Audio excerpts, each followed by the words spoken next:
नमो नमः। अहम अस्मि डॉक्टर दीनानाथ साह, सह प्राचार्य पूर्णिमा राम प्रताप संस्कृत महाविद्यालय बैगनी दरभंगातः। वो छात्राः गतकक्षायां शास्त्री तृतीये खण्डस्य अनिवार्य प्रथम पत्रे संस्कृत वाङ्मयस्य इतिहासान्तर्गते भवन्तः सर्वे उपनिषद परिचयं प्राप्तवान्। इदानीं वैदिक वाङ्मयान्तर्गत वेदांग परिचयं प्रस्तौमि। छात्राणां सुखबोधाय हिंदी भाषायाम् एव प्रस्तौमि। प्रिय छात्रों, वेदांग परिचय अंग शब्द का व्युत्पत्ति लभ्य अर्थ है उपकारक। अंगन्ते ज्ञायन्ते अंगभीरीति अंगानि, अर्थात जिसके द्वारा किसी वस्तु के स्वरूप को जानने में सहायता हो उसे अंग कहते हैं। वेदों के अध्ययन, उनका ठीक ठाक अर्थ जानने तथा सही व्याख्या करने के लिए और यज्ञादि के संपादन काल में उनके सम्यक विनियोग हेतु वेद के सहायक ग्रंथों की आवश्यकता हुई। ये ग्रंथ वेदांग के रूप में प्रसिद्ध हैं। इनकी संख्या 6 है। इसका अपर नाम षडंग भी है। ये 6 वेदांग हैं: शिक्षा, व्याकरण, छंद, निरुक्त, ज्योतिष और कल्प। शिक्षा का वैदिक संहिताओं से घनिष्ठ संबंध है। इसमें वैदिक संहिताओं के मंत्रों के शुद्ध उच्चारण और उनके स्वर संचार के लिए नियम दिए हुए हैं। इस विषय का विशेष रूप से वर्णन प्रातिशाख्य में मिलता है, जैसा कि नाम से स्पष्ट है। ये वेद की विभिन्न शाखाओं से संबद्ध है। ये सूत्रों के रूप में रचित हैं। कतिपय प्रमुख प्रातिशाख्य ग्रंथों के नाम इस प्रकार हैं। वाजस्नेयी प्रातिशाख्य सूत्र, यह कृष्ण यजुर्वेद की तैत्तिरीय शाखा से संबद्ध है। साम प्रातिशाख्य, यह साम वेद से संबद्ध है। पुष्प सूत्र, पंचविध सूत्र, ये भी सामवेद से संबद्ध हैं। अथर्व प्रातिशाख्य, यह अथर्ववेद से संबंधित है। इनमें से कुछ के लेखक अज्ञात हैं। इन प्रातिशाख्य ग्रंथों में स्पष्ट रूप से संकेत है कि किस प्रकार इनमें व्याकरण से संबद्ध अध्ययन का आरंभ और विकास हुआ। इनके अतिरिक्त इस विषय पर छोटे छोटे ग्रंथ भी हैं जिन्हें शिक्षा कहते हैं। उनके लेखक साधारणतः भारद्वाज, व्यास, वशिष्ठ, याज्ञवल्क्य, पाणिनि आदि हैं। इनका संबंध किसी किसी विशेष प्रातिशाख्य से है। जैसे व्यास शिक्षा का संबंध तैत्तिरीय प्रातिशाख्य से है। दूसरा वेदांग व्याकरण। शब्द के अर्थ के विश्लेषण पर आधारित वेदांगों में व्याकरण शास्त्र वेद पुरुष का मुख माना गया है। मुखं व्याकरणम स्मृतम। इस संदर्भ में भगवान पतंजलि की उक्ति भी स्मरणीय है। प्रधानं च षडंगेषु व्याकरणम।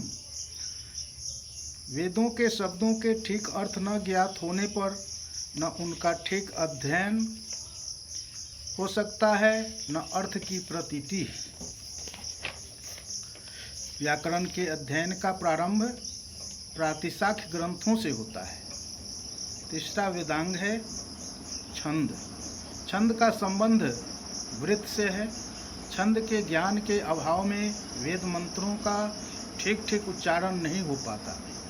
वैदिक मंत्रों में प्रयुक्त छंदों के विषय में यहाँ नियम दिए हुए हैं। निदान सूत्रों में वैदिक छंदों के नाम और उनके लक्षण भी मिलते हैं। निदान सूत्र 10 अध्यायों में रचित है। इनके अंत में वैदिक मंत्रों में प्रयुक्त छंदों की अनुक्रमणिका दी हुई है। शौनिक रचित ऋक् प्रातिशाख्य के अंत में छंदों का पूर्ण विवेचन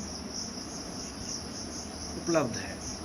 पिंगल का छंद सूत्र यद्यपि प्राचीन है, परंतु इसमें वैदिक और लौकिक दोनों छंदों के ऊपर प्रकाश डाला गया है। चतुर्थ वेदांग निरुक्त। निरुक्त में वैदिक शब्दों की व्याख्या है। सबसे प्राचीन निरुक्त यास्क का है।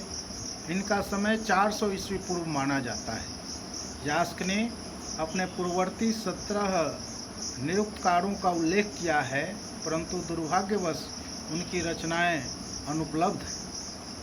इनमें वेदों से व्याख्या के लिए जिन शब्दों का संग्रह किया गया है, उन्हें 3 भागों में विभक्त किया जा सकता है। नैघंटु कांड, इसमें पर्यायवाची शब्दों की सूची है। नैगम कांड, इसमें वेदों के कठिन और संदिग्ध अर्थ वाले शब्दों का संग्रह है। दैवत कांड, इसमें पृथ्वी, आकाश और दिवलोक के देवों की सूची दी गई है।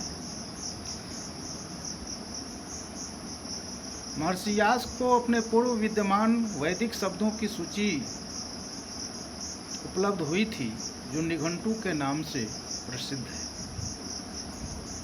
पंचम वेदांग ज्योतिष। यज्ञों की विशेष आवश्यकताओं की पूर्ति के लिए ज्योतिष का जन्म हुआ। सूर्य, चंद्रमा आदि ग्रहों तथा नक्षत्रों की गतियों का निरीक्षण करना पड़ता था। उनकी गति के अनुसार शुभ मुहूर्तों में यज्ञों का समय निर्धारित किया जाता था। इस आवश्यकता की पूर्ति के लिए ज्योतिष की आवश्यकता प्रतीत हुई। ऐसा अनुमान होता है कि चांद्र गणना को विशेष महत्व दिया है। ज्योतिष शास्त्र के प्रमुख ग्रंथों में सौर और चांद्र दोनों प्रकार की गणना प्राप्त होती है और मलमास की गणना भी मिलती है। किसी अज्ञात लेखक का ज्योतिष वेदांग नामक ग्रंथ प्राचीन ग्रंथों में प्रसिद्ध है। इसमें 42 श्लोक ऐसे हैं जो यजुर्वेद से संबद्ध हैं और 36 श्लोकों का संबंध ऋग्वेद से। और षष्ठ कल्प वेदांग। कल्प सूत्र की उत्पत्ति ब्राह्मण ग्रंथ से हुई है।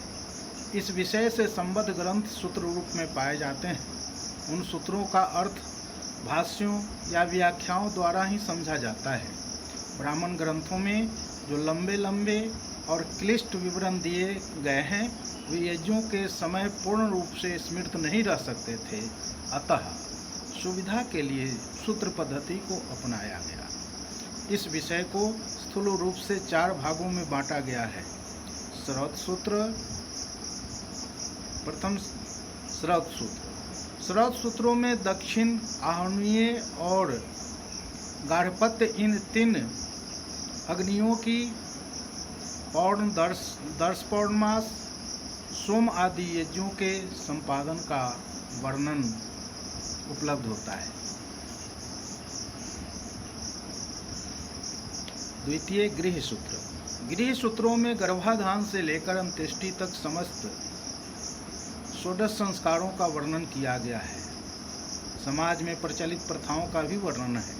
मुख्य संस्कार हैं जातकर्म, उपनयन, वेदारंभ, ब्राह्मण, क्षत्रिय और वैश्य इन 3 वर्णों के ब्रह्मचर्य, गृहस्थ के कर्तव्य, विवाह संस्कार, दैनिक जीवन में किए जाने वाले पंचयज्ञ, गृह निर्माण, पशुपालन, रोगनाशक विधियां और अंत्येष्टि संस्कार आदि। तृतीय धर्मसूत्र। धर्मसूत्रों में नीति, धर्म, रीति और प्रथाएं, चारों वर्णों तथा आश्रमों के कर्तव्यों का वर्णन किया गया है। चतुर्थ शुल्ब सूत्र। शुल्ब सूत्र में यज्ञ की वेदी के निर्माण से संबद्ध माप आदि का वर्णन है। वेदी के निर्माण के लिए नियम दिए गए हैं। ये सूत्र श्रौत सूत्र से संबद्ध विषयों का वर्णन करते हैं। यहाँ हमें भारतीय ज्यामिति के आरंभिक रूप का दर्शन होता है। श्रौत और गृह सूत्रों में यज्ञों के विधि के नियम हैं। इनमें यज्ञों के समय प्रयुक्त होने वाले मंत्रों का विनियोग भी वर्णित है। प्रत्येक कल्प सूत्र का किसी न किसी वेद से संबंध भी है। कल्प सूत्रों में जिन विधियों का संक्षेप में वर्णन है, उनका विस्तृत विवेचन परिशिष्ट ग्रंथों में पाया जाता है। इस प्रकार आज की कक्षा में आपको वेदांग का सामान्य परिचय प्रस्तुत किया गया। आशा है छात्रगण इससे लाभान्वित होंगे एवं परीक्षा की तैयारी करेंगे। आज इन्हीं शब्दों के साथ विराम लेता हूँ। धन्यवाद।